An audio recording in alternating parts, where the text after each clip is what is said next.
Ya, salam sejahtera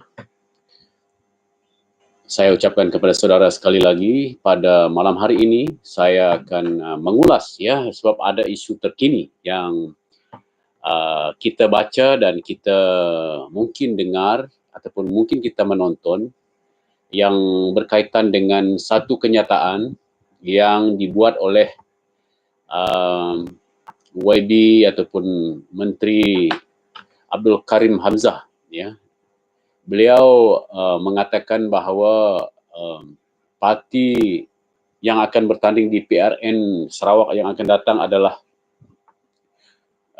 beliau mengatakan biarlah hanya parti yang dari Sarawak sahaja. Jadi maksud beliau di situ adalah dia tidak mau parti yang dari luar Sarawak datang bertanding di Sarawak. Jadi ini bermakna saya percaya beliau mungkin bermaksud parti yang saya sendiri jadi ahli, iaitu Parti Keadilan Rakyat, Keadilan, dan juga Parti DAP dan Parti Amanah yang disatukan sebagai satu komponen di dalam Pakatan Harapan. Untuk pengetahuan saudara yang terbaca kononnya larangan Karim Hamzah ini hanyalah untuk pengetahuan saudara yang pernah membaca kenyataan beliau ini hanyalah semata-mata keinginan beliau, ya, harapan beliau supaya parti yang dari luar tidak datang bertanding di Sarawak. Jadi kenapa beliau mengatakan begitu, saya tidak nampak apa-apa alasan yang kukuh untuk beliau melarang parti dari luar dari Sarawak untuk bertanding di Sarawak. Ini kenapa saya kata begitu? Karena tidak ada undang-undang yang melarang, ya, tidak ada undang-undang yang melarang untuk kita untuk semua parti politik bertanding, ya, bertanding di mana-mana pilihan raya sebenarnya. Di mana-mana pilihan raya, semua parti politik boleh bertanding, ya. Bahkan kalau GPS kuat, ya, kalau GPS kuat, mereka pun boleh bertanding di Semenanjung, ya. Mereka pun boleh bertanding di Selangor, mereka pun boleh bertanding di Kuala Lumpur kalau mereka kuat, ya. Pernah satu ketika dulu Parti Bersatu Sabah pernah bertanding di Pulau Pinang. Jadi itu tak ada masalah. Jadi saya percaya larangan yang cuba nak dibuat oleh saudara Datuk Karim Hamzah ini adalah satu manifestasi ketakutan beliau yang GPS ini takut untuk kalah sudah, ya, di dalam pertandingan PRN yang akan datang. Oleh sebab itulah cara yang cuba beliau buat yang shortcut adalah melarang parti daripada luar Sarawak untuk bertanding. Jadi saya ingin saya ingin bertanya kepada saudara Datuk Karim Hamzah ini, ya, apa undang-undang yang melarangkan perkara itu? Jadi saya percaya tidak ada larangan itu. Kalau nak kuat kuasakan satu undang-undang pun untuk melarang parti yang di luar Sarawak untuk bertanding di Sarawak itu tidak akan dapat dilaksanakan, ya. Jadi untuk penonton-penonton, untuk semua rakyat, ya, untuk penyokong Pakatan Harapan, kita jangan takut dan kita jangan keliru dengan apa yang dinyatakan oleh Abdul Karim ini, ya, sebab tidak ada undang-undang yang melarang, yang boleh menguatkuasakan untuk melarang parti yang di luar Sarawak untuk bertanding di Sarawak, ya. Jadi kenapa saya berkata begitu? Karena kononnya, ya, beliau mengatakan yang saya baca di dalam statement beliau di dalam Awani yang saya baca, ya, keluaran Awani, di mana beliau mengatakan hanya parti dari Sarawak saja yang menjaga hak Sarawak, dikata. Betulkah? Ini pertanyaan saya. Jadi satu soalan yang saya ingin nak tanya, kalau benarlah, ya, parti yang dari Sarawak menjaga Sarawak, ya, dari dulu dari awal Sarawak merdeka, sejak daripada tahun 1963 Sarawak memperolehi pemerintahan sendiri, ya, pada 22 Julai tahun 1963, ya, kita sudah memerintah sendiri di Sarawak ini sejak itu, ya. Lepas itu sejak Hari Malaysia Day, 16 September tahun 63 dan seterusnya sampai sekarang. Yang memerintah hanyalah BN GPS lah ya. Sebelum itu adalah perikatan. Jadi mereka pun bergabung dengan parti-parti yang dari Semenanjung untuk memerintah Malaysia ya. Jadi itu yang saya ingin tegaskan bahwa ini larangan tidak boleh digunakan. Tidak ada undang-undangnya ya. Kalau beliau dapat menguatkuasakan undang-undang itu sila nyatakan ambil dari mana ya. Undang-undang itu ya. Dari mana penguatkuasaannya. Jadi saya rasa ini hanyalah satu larangan semata-mata yang cuba menakut-nakutkan ataupun satu manifestasi ketakutan GPS yang mereka tak pernah kalah di dalam pilihan raya, maka mereka merasakan ketakutan itu pada masa ini. Jadi oleh sebab itu saya ingin membantah ataupun rimbat apa yang saudara YB Datuk Abdul Karim Hamzah mengatakan tentang hanya parti Sarawak saja yang dapat menjaga Sarawak. Jadi saya melihat kepada rekod BN lah ya. Kita melihat kepada rekod BN. Hanya BN saja yang memerintah Sarawak selama ini hingga hari inilah. Walaupun GPS sekarang, tapi itu pun parti yang memerintah itu masih sama mereka. Terutamanya PBB, ya PBB yang paling lama. Pesaka dulu ya, ataupun parti Bersatu pada masa itu ya. Parti Bumi Putera Bersatu bergabung dengan Pesaka jadi Pesaka Bumi Putera Bersatu. Jadi ini yang parti yang paling lama. Sebelum itu adalah SNAP, tetapi sudah dibubarkan SNAP-nya. Jadi BN telah memerintah Sarawak sejak Sarawak merdeka. Jadi benarkah mereka yang pandai menjaga Sarawak? Ya. Jadi bagi saya paling utama mereka tidak pandai menjaga Sarawak, saudara. Ya, mereka tak pandai menjaga Sarawak. Jadi kenapa saya kata begitu? Karena mereka berdasarkan perjanjian Malaysia, ya, perjanjian Malaysia 1963. Ya, kita di dalam perjanjian Malaysia di mana Sarawak adalah satu partner. Ini orang sudah maklum, kita semua sudah tahu. Ya, perjanjian Malaysia, Sarawak adalah partner, equal partner dengan Sabah, dengan Sarawak, dengan Semenanjung, dengan Singapura pada masa itu. Dan Singapura telah keluar ya ataupun ditendang keluar pada tahun 1965. Dan Singapura apabila dia bersendirian sekarang lebih maju daripada Malaysia. Jadi itu perbandingannya. Jadi benarkah parti yang dari Sarawak ini menjaga Sarawak? Ya, bagi saya walaupun mereka mengatakan Sarawak first ke, utamakan Sarawak ke, bagi saya mereka tidak mengutamakan Sarawak. Itu hanya sedap di mulut saja, tetapi tindakan mereka di sebaliknya. Yang pertama adalah mereka telah merosakkan ataupun perjanjian Malaysia itu telah mereka abaikan, bahkan mereka bersekongkol dengan parti UMNO pada masa itu, ya, yang telah menurunkan taraf Sarawak daripada satu taraf wilayah ataupun negara pada masa itu menjadi satu negeri dalam negeri di Malaysia, ya, taraf dia sama taraf sebagai satu negeri. Jadi itu berlaku pada tahun 1976. Jadi semua ini mana ada mereka menjaga, ya, walaupun parti mereka kononnya berasal dari Sarawak ini. Mereka tak menjaga Sarawak, mereka bahkan merendahkan taraf Sarawak ini daripada negara menjadi negeri. Ini perbuatan BNGPS, ya. Itu satu poin yang pertama yang mereka sudah menurunkan taraf Sarawak menjadi satu negeri. Ya, begitu juga di Sabah lah. Saya tidak mau ulas Sabah, tapi saya mengulas tentang Sarawak saja. Dan seterusnya ya, pada tahun 1974 ya, tahun 1974 di mana PDA ya, Petroleum Development Act telah digubal untuk mendapatkan semua minyak Sarawak. Semua minyak Sarawak dijaga dan diuruskan oleh Petronas, ya, Petronas yang mencari gali semua minyak Sarawak, ya, menurut PDA, 74 itu, 1974. Jadi oleh sebab itu, saudara, GPS ataupun BN ini dia tidak menjaga hak Sarawak. Mereka yang menyerahkan hak Sarawak kepada Kuala Lumpur. Ya, mereka menyerahkan hak Sarawak kepada Kuala Lumpur. Kenapa tiba-tiba mengatakan bahwa mereka saja yang pandai jaga? Itu hal minyak, saudara. Selain daripada itu, mereka juga ya sebagai parti yang sebagai parti yang berasal dari Sarawak kononnya menjaga hak Sarawak.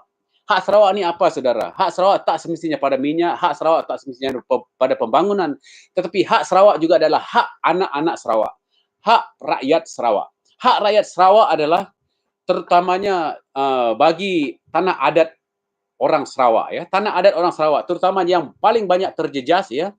Paling banyak terjejas adalah orang asal. Orang asal yang termasuk juga Melayu, Kadayan, banyak Iban, Bidayo, orang Ulu, ya. Macam-macam orang asal di Sarawak ini. Jadi mereka tak menjaga hak orang Sarawak ini. Hak mereka ke atas tanah adat, hak mereka ke atas tanah adat contohnya. Jadi mereka lebih mengutamakan hak syarikat ataupun kroni-kroni mereka berbanding dengan hak rakyat Sarawak, ya. Di mana rakyat Sarawak, ya, contohnya orang Dayak, ya, orang Iban, orang asal, ya. Orang Iban lah contohnya. Mereka mau pemakai menua mereka diiktiraf sebagai tanah adat. Tapi PBB sebagai tulang belakang kerajaan Sarawak sejak sekian lama tidak mengiktiraf hak tanah adat ini. Mereka tidak mau mengikut kehendak rakyat yang maukan tanah adat mereka diiktiraf, ya. Begitu juga walaupun selama ini, selama sudah lebih daripada 57 tahun mereka GPS BN ini memerintah, mereka tidak menjaga hak Sarawak ini. Mereka tak menjaga Sarawak, mereka tak menjaga anak Sarawak. Mereka sampai sekarang pun tidak dapat, belum lagi mengeluarkan geran-geran kepada tanah adat orang asal Sarawak sampai sekarang, ya. Bahkan mereka kalau nak keluarkan kerana nak cepat, kerana nak mengejar masa lah konon, kerana rakyat Sarawak sudah bangkit, mereka keluarkan tanah adat itu atau mereka keluarkan geran menggunakan sesiap 6 untuk tanah adat orang. Ini suatu yang bukan menjaga hak Sarawak, bukan menjaga hak anak Sarawak. Jadi oleh sebab itu, saudara, ini bagi saya larangan untuk kononnya melarang parti luar datang sini. Ini karena umpamanya, saudara, kalau orang sudah mengacau kita, ya, ke dalam keluarga kita, kalau huru-hara ada dalam keluarga kita, takkanlah orang luar tak dapat nak tolong kita minta bantuan dari orang luar, ya, macam itu. Jadi oleh sebab itu, saudara, kita mesti ingat, ini larangan ini tidak boleh dipakailah kerana tidak ada undang-undang yang melarang. Kerana di dalam perlembagaan pun mengatakan bahawa kita bebas berpersatuan. Bebas berpersatuan ini bermaknanya didaftarkan parti-parti politik itu dan bebas untuk bertanding di mana-mana di dalam Malaysia ini, ya. Contohnya parti Keadilan Rakyat ini boleh bertanding di Sarawak dan boleh bertanding di seluruh negara ini, ya, kerana dia adalah parti nasional. Ya, walaupun kononnya mereka mengatakan dia adalah parti luar, dia bukan parti luar, dia adalah parti Malaysia. Selagi kita di dalam Malaysia, selagi itulah ianya adalah sah untuk kita bertanding di mana-mana pun, ya. Dan di mana keadilan ini ada cabang di seluruh Sarawak, ada 31 cabang di Sarawak. Jadi seluruh Parlimen Sarawak ada Parti Keadilan Rakyat. Jadi itulah sebabnya saya katakan ini larangan ini tak betul. Dan begitu juga kita kena ingat, calon-calon yang bertanding, ya, dalam pilihan raya undangan negeri, kita bukan ambil calon yang dari luar, kita masih ambil calon-calon yang daripada Sarawak, anak Sarawak, orang asal Sarawak, orang Iban, orang Melayu, orang Cina, ya, orang Bidayo, semua menjadi calon parti Pakatan Harapan ataupun Keadilan ini. Begitu juga dengan DAP dan Amanah. Jadi ini adalah semuanya orang Sarawak. Mereka punya hati yang betul-betul, yang benar-benar mempertahankan hak orang Sarawak, hak Sarawak. Jadi telah terbukti tadi, saya sudah nyatakan tadi bahawa GPS BN ini sudah mengkhianati hak Sarawak ini sebenarnya. Mereka sudah mengkhianati satu dalam MAS 63. Mereka pun tidak mau memindah perlembagaan seperti yang berlaku pada tahun 2019. Mereka tidak mau mengundi untuk meningkatkan lagi hak Sarawak itu menjadi satu taraf wilayah. Mereka tidak mengundi pada masa itu. Ini bermakna mereka bukan menjaga hak Sarawak, mereka mengkhianati hak Sarawak. Begitu juga dalam Petroleum Development Act, mereka bukan menjaga hak Sarawak, mereka serahkan hak Sarawak ini kepada Kuala Lumpur. Jadi ini salah siapa? Keadilan ataupun Pakatan Harapan baru saja memerintah, baru mau memulihkan keadaan, mereka turut bersekongkol dengan pengkhianat-pengkhianat yang sekarang ini memerintah. Jadi mereka pun dalam keadaan kerajaan sekarang, mereka adalah sebagian kerajaan dalam kerajaan Perikatan Nasional. Kenapa MA63 itu tidak dibentangkan di parlimen lagi? Jadi ini bermaknanya mereka hanya disedap di mulut, tapi sebenarnya tindakan mereka tidak menjaga hak Sarawak, saudara. Jadi itu yang saya ingin sampaikan kepada kita.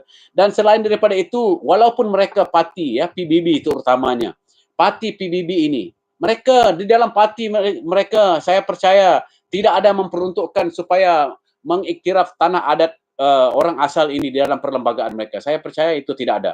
Ya, terutamanya adat pemakai menua, adat Pulau Galau, ini mereka tidak menghormati adat itu. Di dalam berlainan dengan Parti Keadilan Rakyat, kita ada dalam termaktub di dalam perlembagaan keadilan, di mana MA63 itu, perjanjian Malaysia itu adalah dihormati, ya, dihormati dan diperjuangkan oleh Parti Keadilan Rakyat ini. Apalagi lah kita ini sebagai ahli keadilan daripada Sarawak, kita memang perjuangkan hak Sarawak di dalam MA63. Jadi itu sudah dibuktikan oleh Presiden Parti Keadilan Rakyat pada tahun 2019, di mana Presiden Datuk Seri Anwar Ibrahim telah mengambil bahagian di dalam menyokong pindaan rang undang-undang pindaan perkara 2 perlembagaan tahun 2019. Jadi ini membuktikan bahwa keadilan memang menghormati MA63 yang dibawa sendiri oleh Presiden Keadilan pada masa itu. Jadi bila masa mengundi, semua ahli parlimen keadilan menyokong pindaan tersebut. Tetapi semua GPS mereka tidak mau mengundi, menyebabkan pindaan itu gagal kerana angkara GPS hanya kekurangan 10 undi lagi untuk mendapat 2/3. Tetapi GPS daripada 19 mereka, satu pun tidak menyokong. Jadi ini bermaknanya mereka tidak betul-betul menjaga hak Sarawak. Okey? Jadi yang seterusnya adalah di dalam perlembagaan Parti Keadilan Rakyat juga ada menyebut bahawa Parti Keadilan Rakyat akan menghormati hak tanah adat orang asal Sarawak. Ya, bukan Sarawak saja, Sabah dan juga Semenanjung. Jadi Parti Keadilan Rakyat menghormati hak ke atas tanah adat ini, dan kita akan berunding dengan pemilik-pemilik tanah adat ini, macam mana kita nak mengiktirafnya, macam mana kita nak memajukannya. Itu termaktub. Jadi apabila kita menjadi kerajaan di Sarawak, kita akan mengutamakan rakyat Sarawak. Kita juga mengutamakan Sarawak. Kita memperjuangkan hak Sarawak dan hak rakyat Sarawak. Termasuk dalam kalau kita dalam kerajaan negeri ini, kerana di dalam negeri ini adalah tertaluk tanah adat adalah dalam skedul senarai negeri, maka tanah adat ini kita akan jaga betul-betul untuk rakyat Sarawak. Jadi dalam kita memperjuangkan tanah adat Sarawak, di Sarawak ini pun kita kebanyakannya daripada keadilan, ya, peguam-peguam keadilan yang memperjuangkannya bersama rakyat yang diambil, yang dirampas hak tanah adat mereka. Jadi inilah bukti dia, saudara, bahawa kita memperjuangkan hak orang Sarawak, hak orang asal Sarawak. Jangan kata kononnya kita di luar, kita tak jaga. Itu tidak betul, saudara. Tapi yang betul adalah terbukti BNGPS yang telah mengkhianat rakyat Sarawak dengan menyerahkan PDA, Petronas, merendahkan taraf Sarawak menjadi negeri. Begitu juga MA63, mereka tidak mengundi hari itu, ya, bulan April 2019. Begitu juga dengan tanah adat, ya, mereka tidak iktiraf pemakai menua Pulau Galau rakyat di Sarawak. Jadi ini semua menunjukkan BNGPS ini tidak menjaga Sarawak. Mereka tidak menjaga hak anak Sarawak. Jadi itulah sebabnya, saudara, jangan kita keliru, ya, dengan statement Abdul Karim ini. Pakatan Harapan tetap akan bertanding, akan mempertahankan dan akan memperjuangkan hak rakyat Sarawak. Jangan takut, tidak ada unsur-unsur daripada luar yang akan mempengaruhi semua wakil rakyat yang mewakili Pakatan Harapan. Tidak ada mempengaruhi. Kita akan memperjuangkan yang betul-betul untuk rakyat Sarawak ini, ya. contoh yang telah kita tunjukkan, tanah adat contohnya. Jadi hanya daripada Parti Keadilan Rakyat sahaja yang memperjuangkan tanah adat rakyat untuk rakyat Sarawak ini, yang telah dirampas haknya dia beri kepada company. Ya, jadi ini yang kita membuktikannya, saudara. Jadi bagi PBB ataupun GPS, mereka tidak membicarakan hal ini. Ya, mereka tidak membicarakan hal ini. Jadi oleh sebab itu saya sekali lagi tegaskan supaya rakyat Sarawak jangan keliru, dan memang Pakatan Harapan tetap akan bertanding di 82 kursi pada masa pilihan raya undangan negeri Sarawak yang akan datang, ya, dalam yang dijangka akan datang kemungkinan kalau darurat tidak dibatalkan lebih awal, maka selepas 1 Ogos 2021 ini. Jadi ingat saudara, Pakatan Harapan yaitu keadilan, DAP dan amanah tetap bertanding di Sarawak. Ya, tidak ada undang-undang yang melarang, dan kita akan memperjuangkan hak rakyat Sarawak. Kita akan memperjuangkan hak setiap rakyat Sarawak yang telah diabaikan oleh GPS selama 57 tahun pemerintahan selama ini. Karena Sarawak adalah salah satu negeri yang mundur dipegang, yang salah satu negeri yang mundur dipegang oleh GPS selama ini. Jadi oleh sebab itu kita mesti berubah untuk mendapatkan kemajuan, untuk mendapatkan hak, dan untuk mendapatkan suara kita, dan untuk mendapatkan wakil rakyat yang berani mempertahankan hak rakyat. Jadi oleh sebab itu, sekali lagi saya ulang, Abdul Karim tak dapat melarang, GPS tidak dapat melarang mana-mana parti bertanding. So itu adalah demokrasi, ya. Lagipun semua calon adalah orang asal dari Sarawak. Tidak ada undang-undang membenarkan, ya, orang yang luar daripada Sarawak bertanding di Sarawak kalau mereka bukan ada connection, ya, dengan Sarawak. Kalau mereka bukan anak Sarawak, mereka tak boleh bertanding. Jadi kenapa kita harus susah hati, kononnya orang dari luar akan datang? Tidak, itu tidak betul, saudara. Orang yang dari luar Sarawak tidak akan bertanding sebenarnya, ya. Jadi kita masih anak Sarawak, daripada keadilan, DAP dan amanah akan tetap bertanding dalam PRN yang akan datang, dan kita akan apabila kita menjadi pemerintah, kita akan mempertahankan, memperjuangkan, dan akan mengembalikan hak rakyat yang telah dirampas selama ini oleh kerajaan BNGPS ini. Jadi sekian daripada saya. Semoga saudara akan faham, dan saya ingin ulang sekali lagi, tetap akan bertanding. IHES tetap akan bertanding. Keadilan untuk rakyat Sarawak, keadilan untuk anak Sarawak, dan keadilan sudah tentu untuk Sarawak. Dan kita boleh bertanding di Sarawak. Terima kasih.